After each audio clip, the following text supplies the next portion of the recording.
ॐ भूर्भुवः स्वः तत्सवितुर्वरेण्यं भर्गो देवस्य धीमहि धियो यो नः प्रचोदयात्। ॐ शान्ति शान्ति शान्तिः। अब नमस्कार दोस्तों, आज मैं आपको महर्षि पिपलाद और उनके शिष्यों के बारे में बताऊंगा। ये जो क्वेश्चन आंसर का जो सिलसिला है, ये प्रश्नोपनिषद से लिया गया है। 6 ऋषि पुत्रों को कुछ संदेह उत्पन्न हुआ, कुछ जिज्ञासा उत्पन्न हुई। उन्होंने जो है अपने जिज्ञासाओं और शंकाओं को जो है दूर करने के लिए महर्षि पिपलाद के पास जाने का निश्चय किया। और एक एक ऋषि कुमार ने महर्षि पिपलाद से एक एक जो है प्रश्न पूछा और महर्षि ने उनका जो शंका समाधान था वो किया। लेकिन शुरू में महर्षि पिपलाद ने उनको सही पात्र होने के लिए 1 साल तक तपस्या और सात्विक प्रवृत्ति पैदा करने के लिए कहा। ऋषि कुमारों ने उनकी आज्ञा का पालन किया और फिर आगे जो हुआ वो अब मैं इस संवाद से शुरू करता हूँ। सुनिए।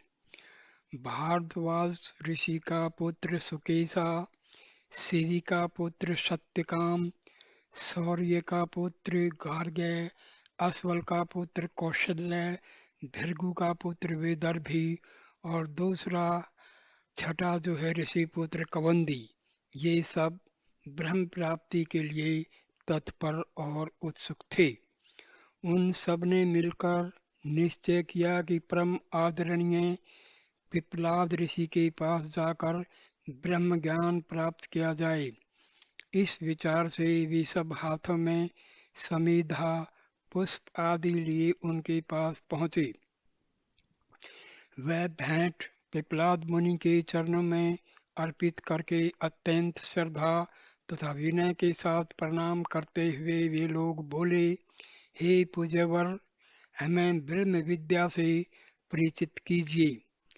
पिपलाद ऋषि ने उन लोगों से कहा, तुम लोग तपस्वी अवश्य हो, तथापि अभी तुम लोगों को और 1 वर्ष तक कठोर ब्रह्मचर्य धारण करके मेरे साथ रहकर पूर्ण आस्तिक भाव प्राप्त करना होगा।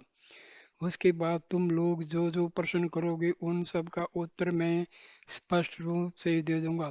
इन लोगों के जो प्रश्न थे वो एक जीवन क्या है, किस प्रकार जो है जीवात्मा आती है, और मतलब सिंपल जो लाइफ प्रोसेस है उससे लेकर के आखिर पर ब्रह्म परमेश्वर तक का जो है उनका शंका समाधान था। तो अब जो है शुरू करते हैं उनकी क्वेश्चन क्या क्या थे। उन लोगों ने पिपलाद ऋषि की आज्ञा का पालन अत्यंत श्रद्धा के साथ किया। 1 वर्ष तक उन सब ने पूर्ण ब्रह्मचर्य का पालन करके अपने मन में संशय रहित आस्तिकता की ओर ले जाने की पूरी साधना की। उसके बाद कत्य के पुत्र कबंधी ने मुनि के पास आकर यह प्रश्न किया, भगवान, दया करके यह बताइए कि इस समस्त जगत के प्राणी कहाँ से जन्म लेते हैं। अब पिपलाद मुनि ने जो उत्तर दिया है वो सुनिए। वो क्या कहते हैं, प्राणियों को रचने की इच्छा से प्रजापति ब्रह्मा ने तप किया, अर्थात पूर्ण रूप से अपने चित्त को जागृत किया। फिर उसके बाद उन्होंने अन्न और प्राण के जोड़े की उत्पत्ति की, इस उद्देश्य से कि वे दोनों एक प्रकार की प्रजा को उत्पन्न करेंगे। इन दोनों में सूर्य ही प्राण रूप अग्नि है और अन्न ही चंद्रमा है। जिस समय सूर्य उदय होकर पूर्व दिशा में आता है, उस समय वह अपना प्रकाश फैलाकर पूर्व दिशा के सब प्राणियों को अपनी किरणों से छा देता है, और उसी प्रकार जब दक्षिणा में, पश्चिम में और उत्तर में, ऊपर, नीचे और बीच में सर्वत्र अपने प्रकाश को फैलाता है, तो उन सब स्थानों के प्राणियों को अपनी किरणों से छा देता है। इस प्रकार वह सर्वव्यापी आत्मा का ही स्वरूप है। वह विश्वरूप है, अनंत किरणों वाला है, ज्ञानवान है, सब प्राणियों का आश्रय रूप है, समस्त जगत का चक्षु रूप है और अनंत प्रकार के प्राणियों का प्राण स्वरूप है। संवत्सर ही प्रजापति ब्रह्म हैं। उत्तरायण और दक्षिणायन उसके दो मार्ग हैं। जो लोग अपनी सांसारिक आकांक्षा की पूर्ति के लिए धन, पुत्र और भोगादि की कामना से कर्म करते हैं, वह दक्षिण मार्ग को जाते हैं। यह पितृ मार्ग है। वे लोग चंद्र लोक को पाते हैं और बार बार जन्म लेते रहते हैं।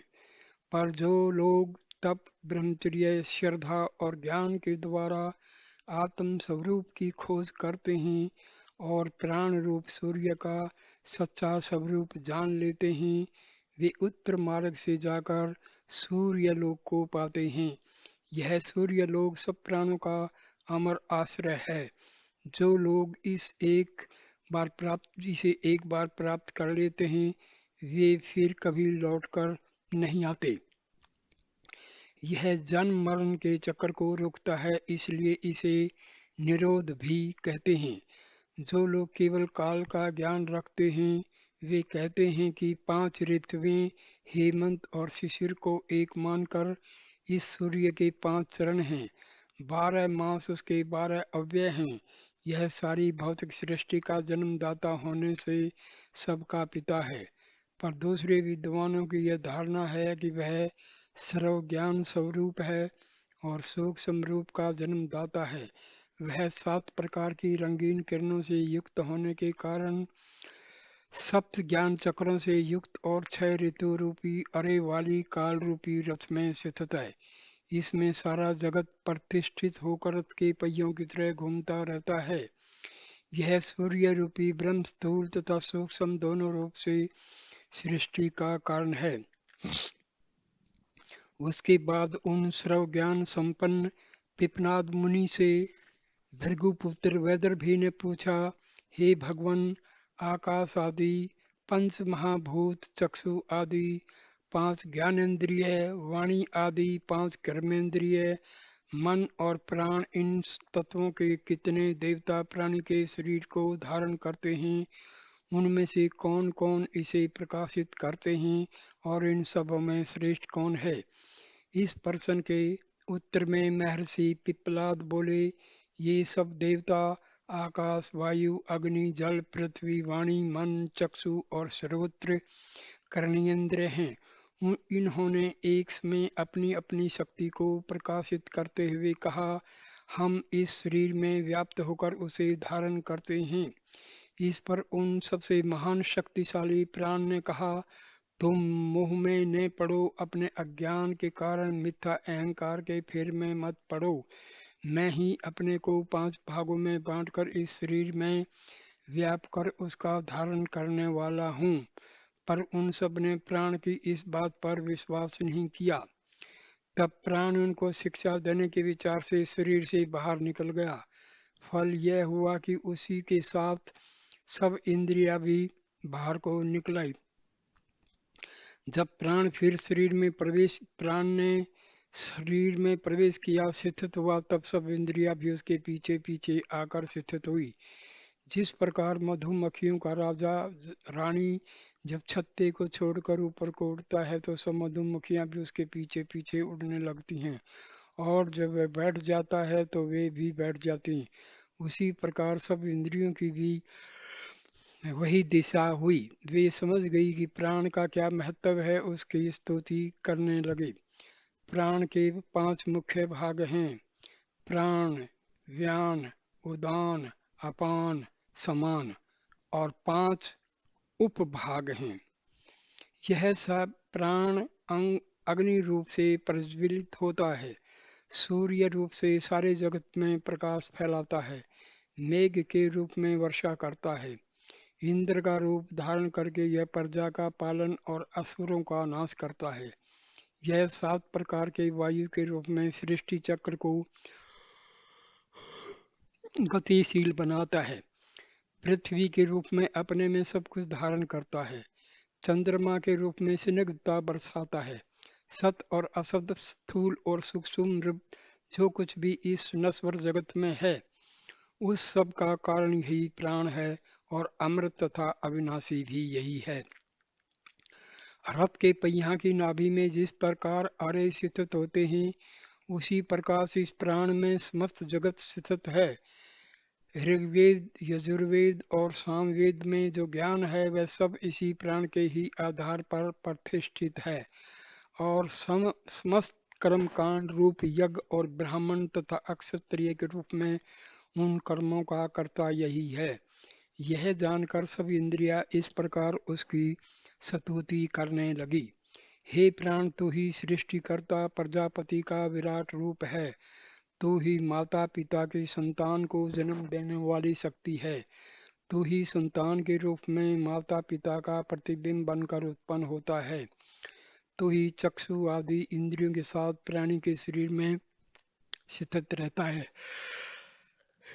उन सब की शक्ति का कारण तू ही है और सारा दृश्य और भोग्य जगत वास्तव में तेरे ही लिए भेंट स्वरूप है और तेरे ही भोग के लिए है। हे प्राण तू मेरा हे प्राण, तू परम श्रेष्ठ है। तू देवताओं के पास होम किए हुए पदार्थ को पहुंचाने वाला है।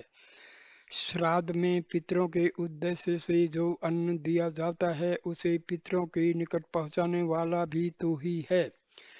चक्षु आदि इंद्रियों कर्म की शक्ति तू ही है और उनका देहादि को धारण करने का मूल आधार भी तू ही है।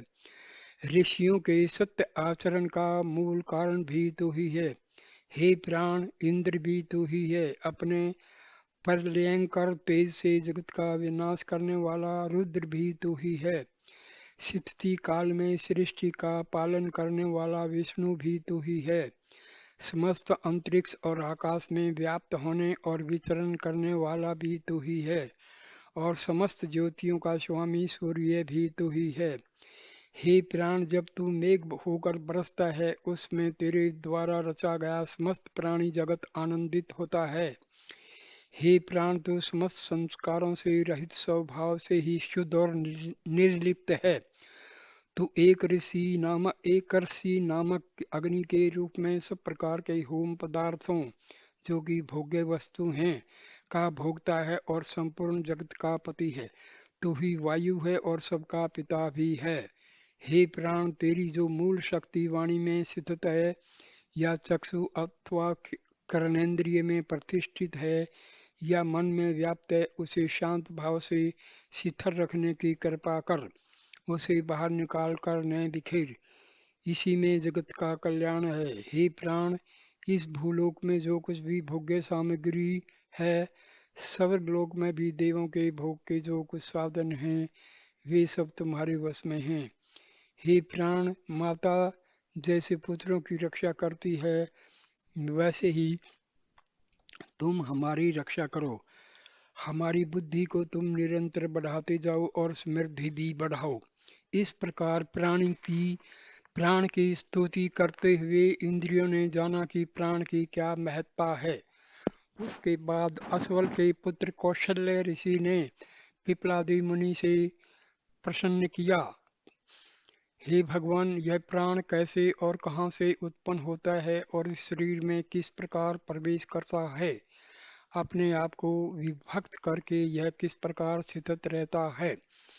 किस प्रकार शरीर से बाहर निकलता है और किस उपाय से ये बाहरी पार्थिव विषयों को और भीतरी आध्यात्मिक विषयों को धारण करता है?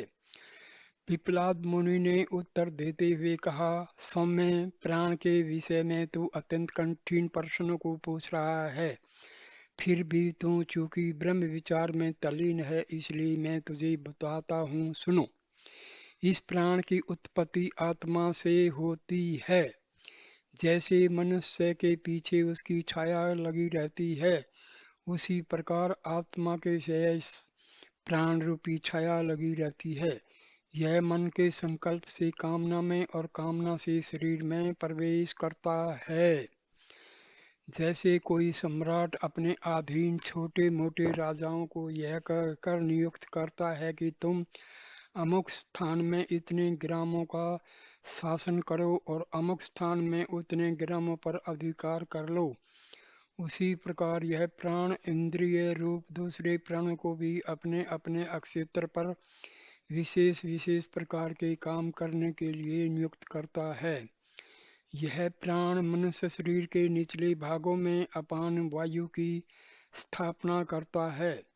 अपने आप मुख और नाक से छेदों से निकलकर आंखों और कानों में प्रवेश करता है। बीच में समान वायु को प्रतिष्ठित करता है, जो पेट की आग में हवन लिए हुए अन्न को समान रूप से सारे शरीर में पहुंचाता है। पेट की इस आग में अन्न का हवन होने से उससे 7 ज्योतिर्मयी लपटें निकलती हैं, जो 2 आंखें, 2 कान, नाक के 2 छिद्र और एक मुख, इन सब को अपने अपने कर्तव्य कर्म का प्रकाश दिखाती रहती हैं। यह आत्मा निश्चित रूप से हृदय में स्थित है। इस हृदय से 101 नाड़ियां जुड़ी हुई हैं। उन नाड़ियों में से प्रत्येक के साथ 100 शाखा नाड़ियां जुड़ी हुई हैं, और फिर उनमें से प्रत्येक के साथ भी और शाखा नाड़ियां जुड़ी रहती हैं। इन सब नाड़ियों में सारे शरीर में व्याप्त होने वाला व्यान नामक वायु विचरण करता है। उनमें से एक नाड़ी सुषुम्ना ऊपर को गई है, उससे होकर उदान वायु ऊपर को जाता है और जीव को पुण्य कर्मों द्वारा पुण्य लोक, देवलोक, पाप कर्म द्वारा पाप लोक और पाप पुण्य दोनों के सम्मिश्रण से मनुष्य को लोक जाता है। ये हृदय की जो बात कही है, ये स्पिरिचुअल हार्ट है, आध्यात्मिक हृदय है। और जो सुषुम्ना नाड़ी है, इसके साथ 2 नाड़ियां और हैं, ईडा और पिंगला। ये इसके दोनों साइड में हैं, लेफ्ट साइड और राइट साइड में। सुषुम्ना जो नाड़ी है वो हमारी सबसे मुख्य नाड़ी है। इसी से कुंडलिनी जागरण जो है जब होता है, तो कुंडलिनी इसी सुषुम्ना के द्वारा मूलाधार चक्कर से सहस्रार चक्कर ब्रह्मरंध्र तक जो है पहुंचती है। तो ये जो नाड़ियां हैं, ज़्यादातर इंसान का जो अ, सात्विक, राजसिक और तामसिक जो नेचर है उसके ऊपर डिपेंड करता है। जब इंसान का नेचर सात्विक हो जाता है, तो ये जो सुषुम्ना नाड़ी ये शुद्ध हो जाती है, और इसमें से कुंडलिनी शक्ति का जो विचरण है, आवागमन है, वो सुगमता से हो जाता है। और भी बहुत सारी नाड़ियां हैं, जैसे अमृत नाड़ी है, ब्रह्म नाड़ी है, हाँ? तो ये नाड़ियों का बहुत महत्व है। ये सारी जो चीजें हैं योग में आती हैं। यह तो हुई मनुष्य के भीतर विराजने वाले प्राण की बात। अब प्राण के उस रूप का उल्लेख किया जाता है जिससे वह बाह्य जगत में विचरता है। सूर्य है, सूर्य ही वह प्राण है जो चक्षु में स्थित प्राण के प्रति अनुग्रह करता हुआ उदित होता है। पृथ्वी के भीतर जो देवता निहित है वह अपान वायु के वश में किए हुए है। मध्य में जो आकाश है वह समान वायु को अपनाए हुए है, और आकाश के भी ऊपर जो वायु व्याप्त है वह व्यान है। चारों ओर फैला हुआ तेज उदान है। इस कारण जिस मनुष्य का तेज शांत हो जाता है, वह मन में समाई हुई इंद्रियों के साथ दूसरा शरीर धारण करता है। मृत्यु के समय जीव की चित्तवृत्ति जैसी होती है, उसी के अनुसार वह प्राण को प्राप्त करता है। प्राण तेज से युक्त होकर जीवात्मा को उसी लोक में पहुंचा देता है जो उसके मन के भावों के उपयुक्त है। जो ज्ञानी पुरुष प्राण की इस विशेषता को जान जाता है उसकी संतान विनाश को प्राप्त नहीं होती और वह अमर हो जाता है। यह जानकर कि प्राण की उत्पत्ति कहाँ से और कैसे होती है, शरीर में उसका आगमन कैसे होता है, उसकी स्थिति क्या है, उसकी महत्ता और प्रभुता का स्वरूप क्या है, उसके 5 प्रकार के वृत्ति भेद की विशेषताएं क्या हैं तथा कौन आध्यात्मिक तत्व उसमें निहित है, साधक अमरता को प्राप्त होता है। उसके पश्चात सौर्य के पुत्र गार्ग ने पिपलाद ऋषि से प्रश्न किया, हे भगवान, इस जीव के शरीर में कौन कौन इंद्रियां होती हैं, कौन जागती रहती हैं और कौन सी स्वप्न देखती हैं, कौन इन सब अनुभूतियों से होने वाले सुख को भोगता है और ये सब किसमें जाकर लीन होते हैं। पिपलादी ऋषि ने उत्तर दिया, जैसे सूर्य के अस्त होने पर उसकी सब किरणें इस तेजो मंडल सूर्य में ही प्रवेश करके एक रूप हो जाती हैं और फिर सूर्य के उदय के समय फिर वे सब किरणें उस तेजो मंडल में से निकल कर अपना प्रकाश बाहर बिखेरने लगती हैं। उसी प्रकार सब विषय और इंद्रियां जब अपने से श्रेष्ठ सत्ता वाले मन में लीन होकर एक रूप हो जाती हैं और फिर जीव न कुछ देखता है, न सूंघता है, न स्वाद लेता है, न छूता है, न बोलता है, न कोई क्रिया करता है, तो उस अवस्था को उसके सोने की अवस्था कहते हैं। उस समय इस शरीर रूपी नगर में केवल जीवन यज्ञ की प्राणाग्नियां 5 प्रकार के वायु जागती रहती हैं। उनमें अपान गार्हपत्य नाम की अग्नि है, व्यान दक्षिणाग्नि है और प्राण आहवनीय नाम की अग्नि है। समान वायु श्वास प्रवास की गति को समान रूप से भीतर खींचने और बाहर ले जाने वाला है। मन उस यज्ञ का यजमान है क्योंकि मूल में वही सब कर्मों को करने वाला और उनके फलों को भोगने वाला है। उदान उस यज्ञ का फल है क्योंकि वह मन को ध्यान मगन करके ब्रह्म की प्राप्ति कराता है। इस दशा में सोपन की सी अवस्था में यह ज्योति स्वरूप मन ब्रह्म की अपार महिमा का अनुभव करता है। जिसे वह पहले देख चुका है उससे नए सिरे से नए रूप में देखा हुआ सा बोध करता है। जो कुछ पहले सुन चुका है उसे फिर से सुनाता है। अनेक देशों और विदेशों में देखी और अनुभव की हुई वस्तुएं और बातों को रूप में देखता है और अनुभव करता है। इस जन्म में देखे या सुने हुए अथवा जन्मांतर में देखे या सुने हुए सत्य और असत विषयों को फिर से देखता, सुनता या अनुभव करता है। जब यह मन जब ज्ञान रूपी तेज द्वारा मगनता की अवस्था को प्राप्त होता है तो उस दशा में फिर वही किसी भी प्रकार का सोपान नहीं देखता। उसकी समस्त चिंता और वासना रूपी किरणें उस महातेज का में विलीन हो जाती हैं और तब इस शरीर में अगाध और अनंत सुख की अनुभूति व्याप्त हो जाती है। जिस प्रकार सूर्यास्त के बाद समस्त पक्षी बसेरा लेने के लिए एक पेड़ का आश्रय लेकर पकड़कर उसमें निश्चिंत भाव से निद्रा मगन हो जाते हैं, उसी प्रकार ब्रह्म प्राप्ति की उस अवस्था में मन की सब वासनाएं और कामनाएं और उसमें प्रतिबिंबित होने वाला सब दृश्य जगत आत्मा में विलीन हो जाता है। सुषुप्ति की उस दशा में पृथ्वी और उसका अव्यक्त सूक्ष्म स्वरूप जल और उसकी अदृश्य विभक्ति वायु और उसका सूक्ष्म भाव तेज और उसका अंतर आभास आकाश और सूक्ष्म मात्रा स्वरूप भीतरी आकाश का भाव चक्षु और उसके देखने के विषय सारा दृश्य जगत करण और उसके सुनने योग्य विषय नाक और उसके द्वारा सूंघे जाने वाले पदार्थ जीव और स्वाद लेने वाली योग्य वस्तुएं स्पर्श स्पर्शेंद्रिय और छूने योग्य पदार्थ वाणी और बोले जाने वाले योग्य विषय चरण और चलने योग्य प्रदेश मन और उसके द्वारा मनन किए हुए जाने वाले विषय बुद्धि और जानने योग्य पदार्थ या विषय अहंकार और अहंकार करने योग्य विषय चित्त और उसके द्वारा चिंता करने योग्य बातें प्रकाश और प्रकाशित होने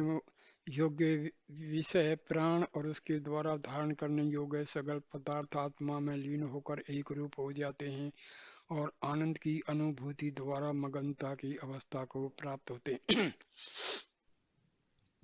दोस्त ये जो बातें हैं ना, ऐसे लगती हैं क्योंकि थोड़ी सी कठिन ऐसे लगती हैं क्योंकि हम इनसे काफी अनभिज्ञ हैं।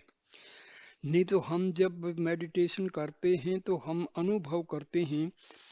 देखो, बीमारियां होती हैं हमारे शरीर में। किसी भी अंग में जो अंग बीमार होता है तो उसका कारण क्या होता है कि वहां पर जो है प्राण की पहुंच नहीं हो पाती है। तो जो लोग आध्यात्मिक तरीके से हीलिंग करते हैं, वो क्या करते हैं, उस एरिया में प्राण की प्राप्ति करवाते हैं। जहाँ प्राण नहीं पहुँचता है वो अंग जो है बीमार पड़ जाता है।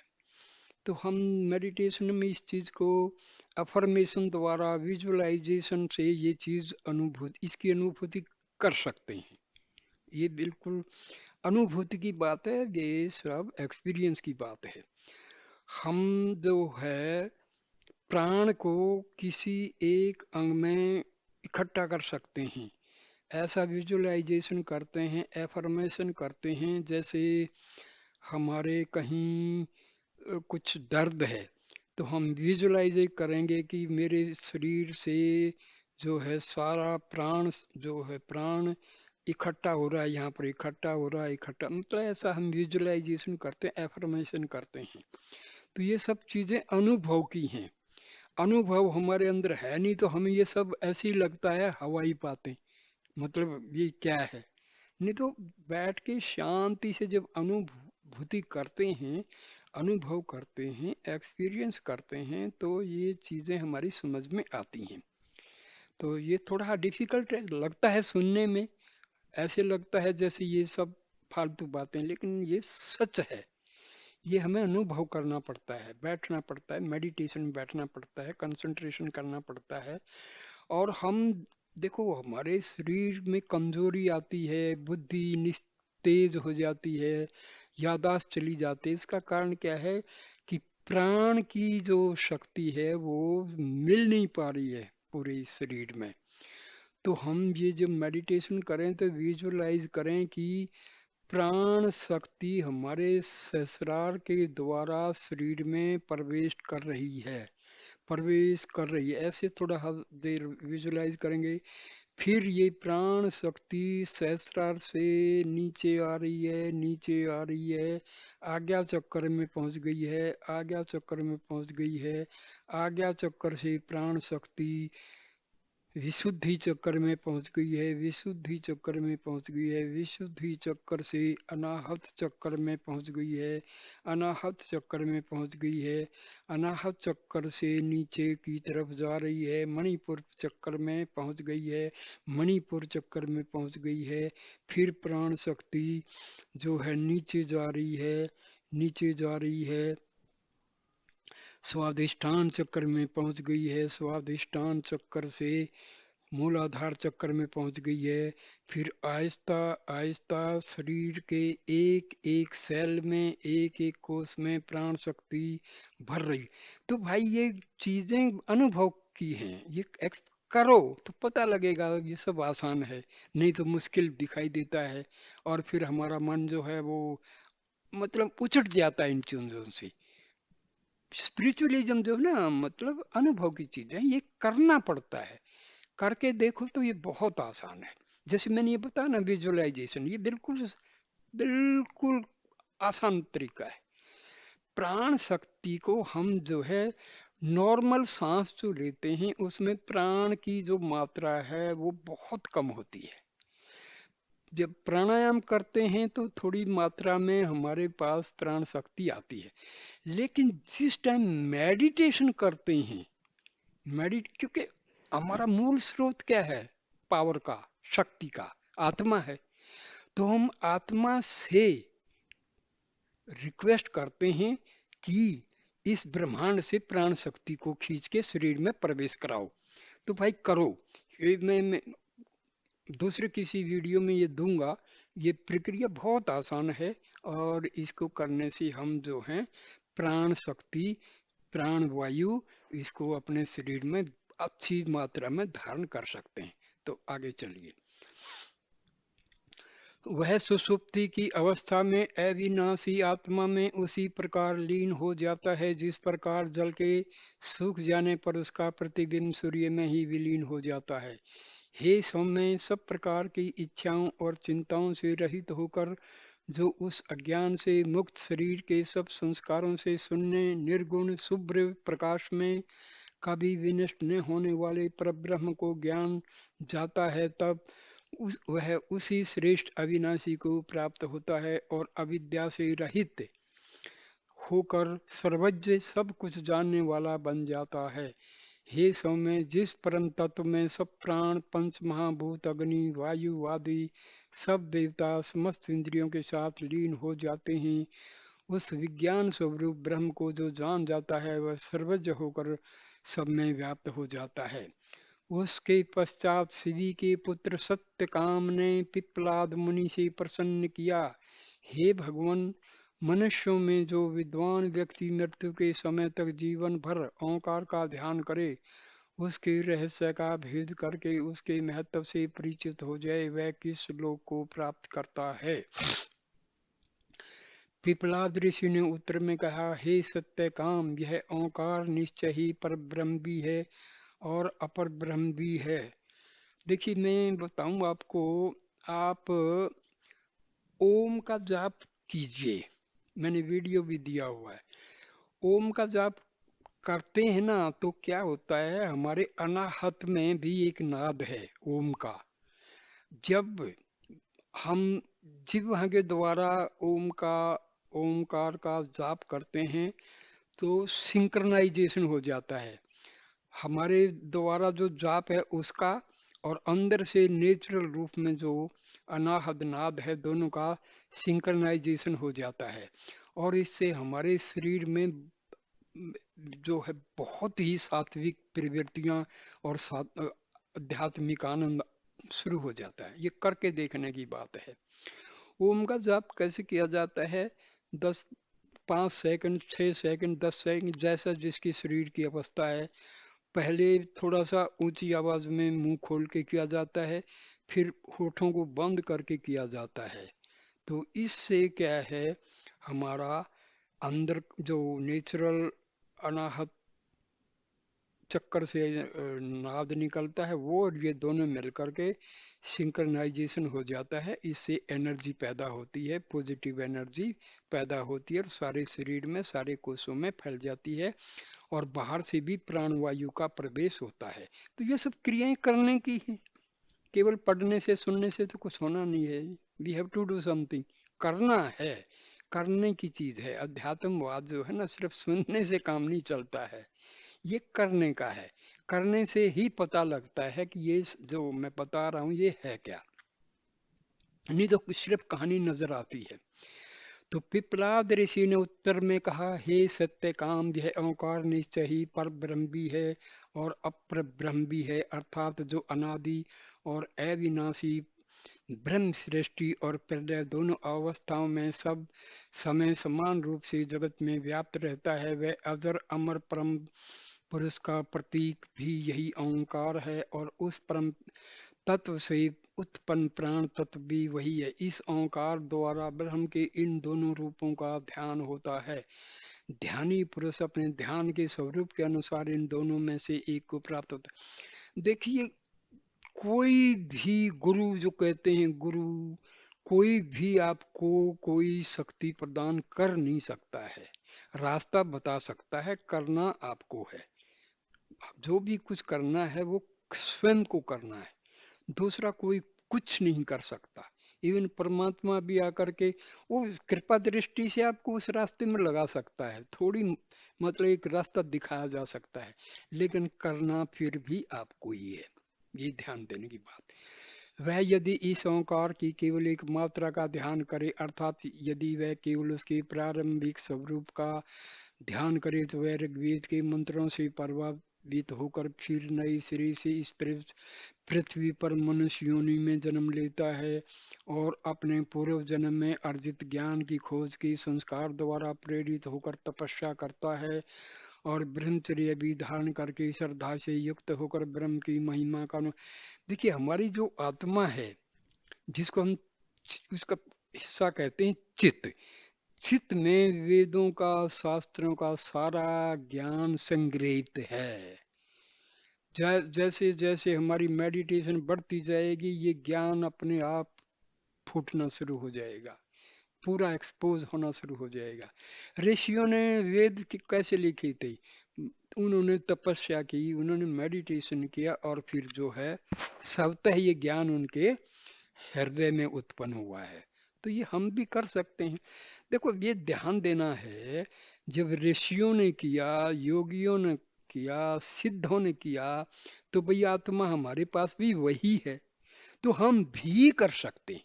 ये ध्यान देने, ये उम्मीद रखो, when they could do we can equally do the same thing, मतलब हम भी कर सकते हैं।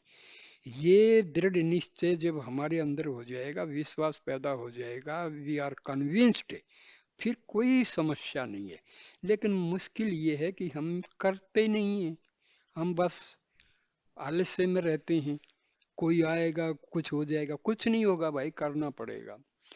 और यदि वह ओंकार की दो मात्राओं का ध्यान करे, अर्थात उसकी आदि रूप और मध्य रूप के महत्व को समझने के प्रयत्न में जुट जाए, तो वह यजुर्वेद के मंत्रों का ज्ञान प्राप्त करके चंद्रलोक में पहुंचता है और वहां दिव्यानुभूति प्राप्त करके फिर दिव्य लोक में चला जाता है और अपने पूर्व जन्मार्जित ज्ञान को और आगे बढ़ाने के लिए फिर साधना में रत हो जाता है। ज्यों ज्यों आपकी मेडिटेशन जो है प्रोग्रेस में चली जाएगी, तो आपको पिछले हजारों हजारों साल पुराने दृश्य नजर में आएंगे। महाभारत, राम कृष्ण और पुराने जमाने की चीजें स्पष्ट आपको, आपके जो तीसरी आंख जिसको बोलते हैं, आज्ञा चक्र माथे में, ये सब दिखाई देता है भाई। ये सच है, ये सच है, 100% सच है।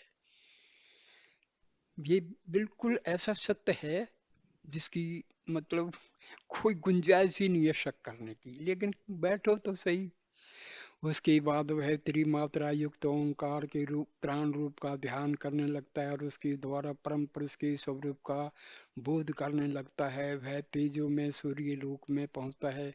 उसके बाद जैसे सांप अपनी कैंचुली बदलकर नया रूप धारण करता है, उसी प्रकार वह ध्यानी निश्चय ही समस्त पापों से मुक्त होकर सामवेद की मंत्रों द्वारा ब्रह्मलोक में प्रवेश पाता है। वहां पहुंचकर वह सकल जीवों के शरीरों में व्याप्त परम पुरुष के दर्शन।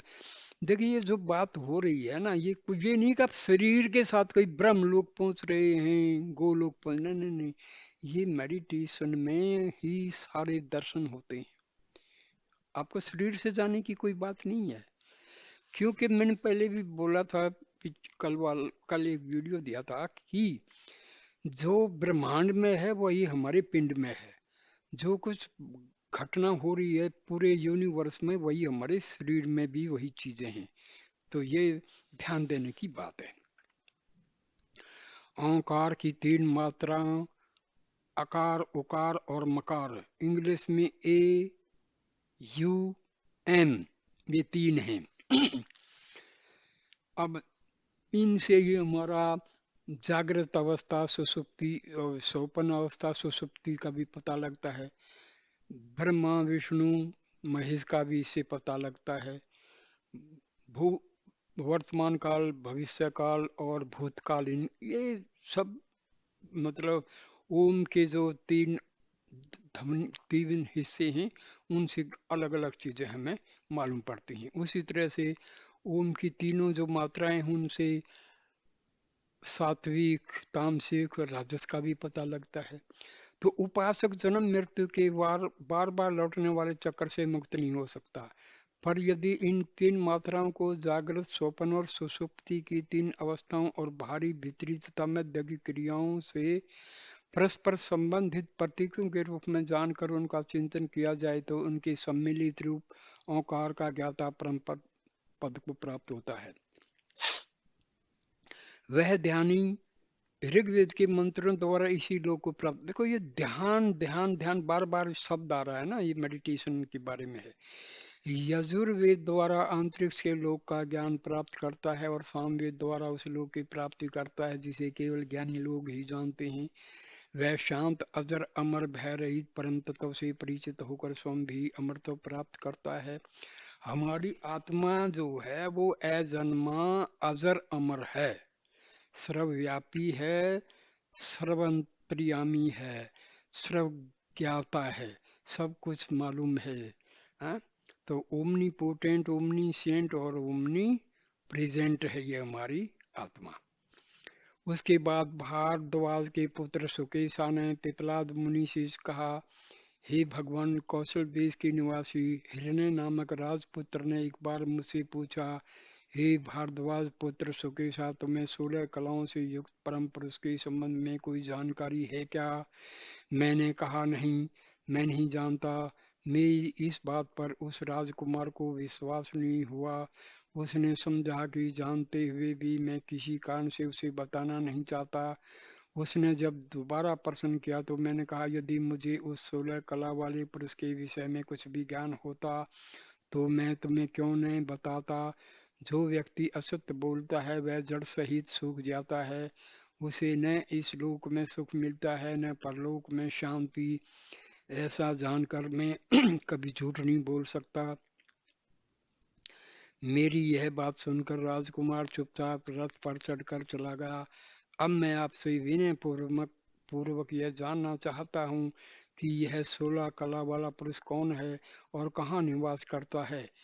पिप्पलाद ऋषि ने जब सुकेशा के इस तरह की बात सुनी तो उन्होंने उत्तर दिया, हे सौम्य, जिस मूल पुरुष से 16 कलाएं उत्पन्न होती हैं वह शरीर के भीतर हृदय रूपी आकाश में विराजता है। देखो कितनी बड़ी बात है, यह हमारी आत्मा ही है जो 16 कलाओं से सुशोभित है और हमारे हृदय में ही परमात्मा है, हमारे हृदय में ही आत्मा है और आत्मा और परमात्मा एक ही हैं।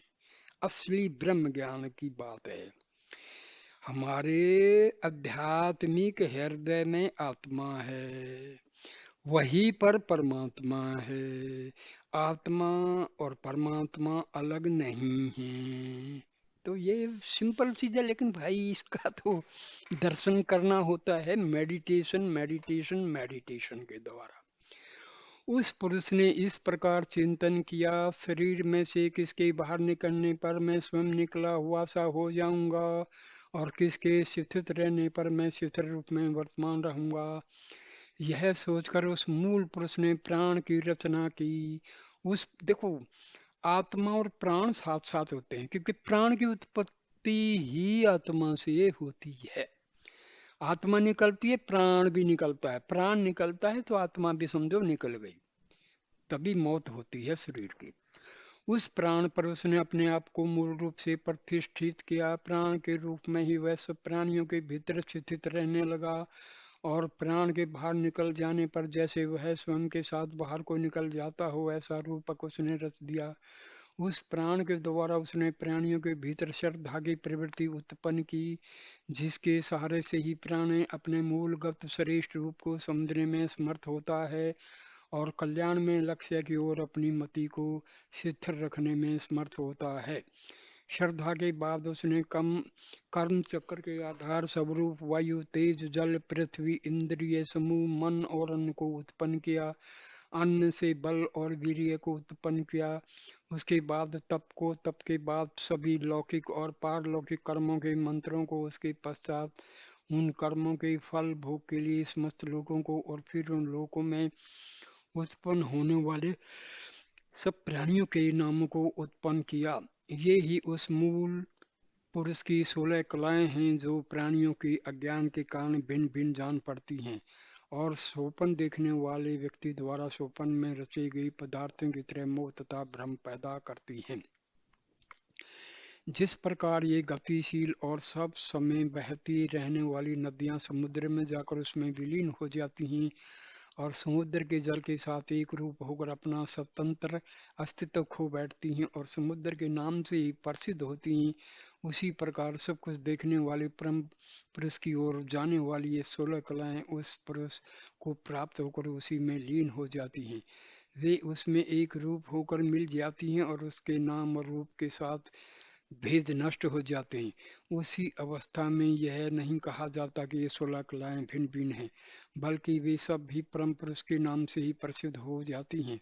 उस समय यह दृष्टा पुरुष समस्त कलाओं से रहित एक रूप और अमर स्थिति को प्राप्त हो जाता है।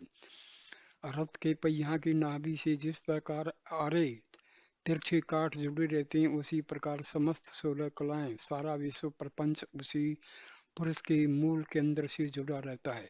जो व्यक्ति इस रूप में उस अमर पुरुष को जानता है, उसे मृत्यु पीड़ा नहीं पहुंचा सकती। मैं इस पर ब्रह्म को इस रूप में जानता हूँ, मेरी जान में से इससे श्रेष्ठ दूसरा कुछ भी नहीं है। पिप्पलाद ऋषि का इस प्रकार का उपदेश सुनकर 6 शिष्यों ने उनकी आराधना की और फिर बोले, आप निश्चय ही हम लोगों के पिता स्वरूप हैं। आपने अविद्या के पर्दे को हमारी अज्ञानपूर्ण आँखों के आगे से हटकर परब्रह्म के निश्चित स्वरूप से हमें परिचित करा दिया है। आप जैसे परम ऋषियों के प्रति हमारा बारंबार नमस्कार है। ये जो 6 प्रश्नों का उत्तर है, ये पूरा का पूरा प्रश्नोपनिषद है। ये संक्षिप्त में बताया गया है। तो मैं आगे जो है जब उपनिषदों का एक्चुअल वीडियो बनाऊंगा, तो उस टाइम प्रश्नोपनिषद में इनका और विस्तृत रूप में जो है एक्सप्लेनेशन होगा। तो नमस्कार दोस्तों, आप कृपा करके मेरे वीडियोस को ज़रूर लाइक कीजिए, शेयर कीजिए,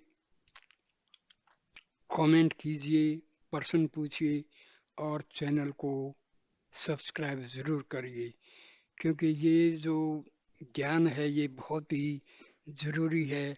हमारा हिंदू धर्म के बढ़ाने के लिए बहुत ही ज़रूरी है। हम सब भूल गए हैं, हम पाश्चात्य सभ्यता में इतने जो है मगन हो गए हैं कि हमने अपने मूल जो हमारी मूल शक्ति है, मूल स्रोत है ज्ञान का, उसको भुला बैठे हैं। तो भाई थोड़ा थोड़ा करके कृपा करके आप लोग मेडिटेशन शुरू कर दीजिए। इससे आपको आनंद आना शुरू हो जाएगा। कुछ भी मुश्किल नहीं है, थोड़ा टाइम निकालिए, ये बहुत ही ज़रूरी है। नमस्कार। ओम शांति शांति शांति ही।